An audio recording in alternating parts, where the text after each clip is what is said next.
मित्रों, मानव अस्तित्व के परे भी ब्रह्मांड में अनगिनत रहस्यमय आयाम और योनियां हैं। इन्हें इतर योनियां कहा जाता है। यह शब्द उन अस्तित्वों को संदर्भित करता है जो न केवल भौतिक रूप से बल्कि सूक्ष्म, भावनात्मक और आध्यात्मिक रूप से भी मानव से भिन्न हैं। इन योनियों का उल्लेख प्राचीन भारतीय ग्रंथों, तंत्र साहित्य और पौराणिक कथाओं में मिलता है। आइए इनका विस्तृत परिचय और उनके महत्व को समझने का प्रयास करें। इतर का अर्थ है अन्य और योनि का मतलब है अस्तित्व का प्रकार या रूप। इस प्रकार इतर योनियां वे जीवन रूप हैं जो मानव योनि के अतिरिक्त हैं। इतर योनि के अंदर भूत, प्रेत, पिशाच, यक्ष, गंधर्व, किन्नर, अप्सरा, देवदूत, पितरी, वैताल, कर्ण, पिशाचिनी आदि आते हैं।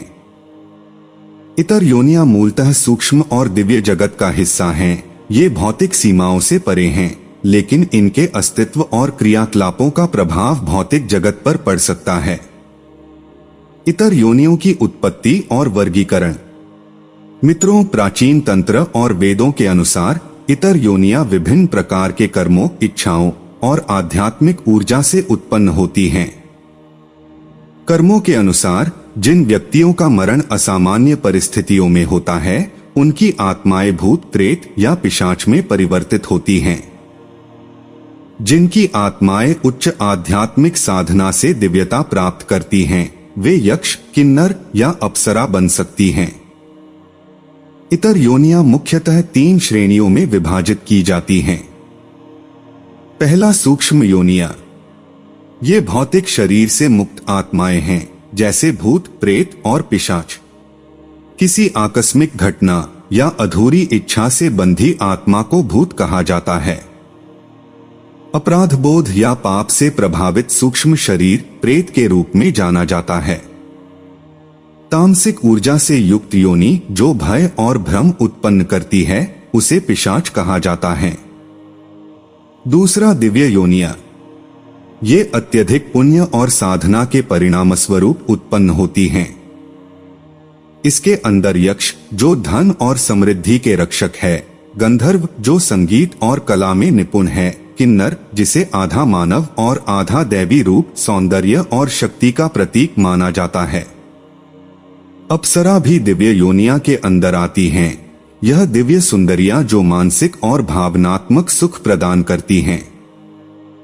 तीसरा, पितरी और अन्य योनियां। पितरी पूर्वज को कहते हैं जो अपने वंशजों की भलाई के लिए कार्यरत रहते हैं। इसी में एक वैताल रहस्यमयी योनि है जो तंत्र साधकों को जानकारी प्रदान करती है। कर्ण पिशाचिनी एक सूक्ष्म योनि है जो व्यक्ति को गुप्त जानकारी और घटनाओं का ज्ञान देती है। ये अन्य योनियां त्रिआयामी जगत के अतिरिक्त आयामों का हिस्सा हैं। मानव जीवन के अतिरिक्त ये योनियां भी साधना के माध्यम से संपर्क में लाई जा सकती हैं। इतर योनियां स्वयं अपनी मुक्ति की तलाश में होती हैं और इनसे डरने की आवश्यकता नहीं है। इतर योनियां अक्सर उन आत्माओं से संबंधित होती हैं जो अपने पिछले जन्म के अधूरे कर्मों या गहरी इच्छाओं के कारण इस स्थिति में फंस गई हैं। इनके अस्तित्व का उद्देश्य अपनी बंधन मुक्ति और अगले स्तर की आत्मिक उन्नति प्राप्त करना होता है। जब आत्मा किसी तीव्र इच्छा, मोह या दुखद घटना से बंध जाती है, तो वह प्रेत या पिशाच जैसी योनियों में जन्म लेती है। वैताल जैसी योनियां उच्च ज्ञान और तांत्रिक उद्देश्यों के लिए सक्रिय रहती हैं, लेकिन इनका भी लक्ष्य मुक्ति ही होता है। प्राचीन कथाओं और लोक कथाओं में इन योनियों को डरावना बना दिया गया है, लेकिन वास्तविकता में ये योनियां हमारी दुनिया को कोई हानि पहुंचाने की कोशिश नहीं करती। सही ज्ञान और तंत्र विद्या के माध्यम से इन योनियों को समझा जा सकता है।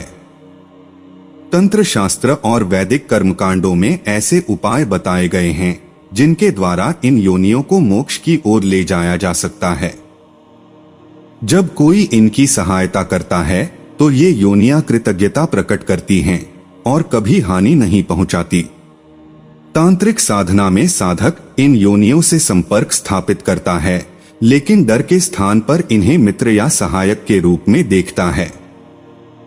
वैताल, जो तंत्र साधना का एक महत्वपूर्ण अंग है, साधक को गूढ़ ज्ञान प्रदान करता है। कई बार साधक इतर योनियों को मुक्ति का मार्ग दिखाकर उन्हें उनके कर्मों से मुक्त करता है। यह प्रक्रिया साधक और योनि दोनों के लिए लाभकारी होती है। साधनाओं की सरलता के बावजूद विशेष नियम, क्रियाएं और सावधानियां अनिवार्य हैं। कर्ण पिशाचिनी और अन्य इतर योनि साधनाएं जीवन के हर पहलू में सहायता प्रदान कर सकती हैं। कर्ण पिशाचिनी साधना। कर्ण पिशाचिनी साधना तंत्र मंत्र और तंत्र शास्त्र के एक विशेष रूप से जटिल और शक्तिशाली साधनात्मक उपाय के रूप में मानी जाती है। यह साधना उन लोगों द्वारा की जाती है जो किसी विशिष्ट उद्देश्य को प्राप्त करने के लिए पिशाचिनी शक्ति का उपयोग करना चाहते हैं। कर्ण पिशाचिनी साधना के माध्यम से साधक अपने शत्रुओं से छुटकारा पा सकता है, इच्छाओं की पूर्ति कर सकता है या किसी विशेष क्षेत्र में सफलता प्राप्त कर सकता है। कर्ण पिशाचिनी का नाम कर्ण से आया है, जो कर्ण के कानों से जुड़ा हुआ है, और पिशाचिनी एक राक्षसी या दुष्ट शक्ति है। इस साधना के दौरान साधक विशेष मंत्रों और तंत्रों का प्रयोग करता है जो पिशाचिनी के रूप में शक्तिशाली आत्माओं और ऊर्जा को सक्रिय करते हैं। इसे एक विशिष्ट वर्ग के रूप में देखा जाना चाहिए, न कि डरावने रूप में। यह साधना जीवन को खतरे और धोखे से बचाने में सहायक है। इसके माध्यम से वर्तमान, भूतकाल और भविष्य की स्थितियों को समझा जा सकता है।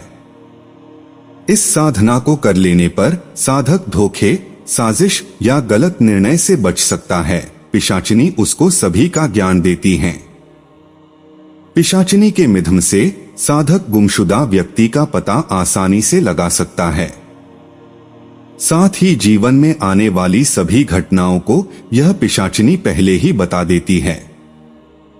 यह शक्ति भूत, भविष्य और वर्तमान तीनों कालों का जानकारी देने में सक्षम है।